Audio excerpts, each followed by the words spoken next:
How many T3 ammo for AK-74N to be able to kill T6 enemy? Let's find out. First we shoot at body armor.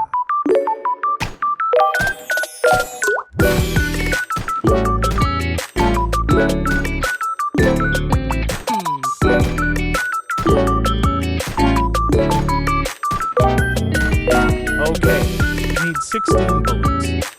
Now we shoot at the head armor.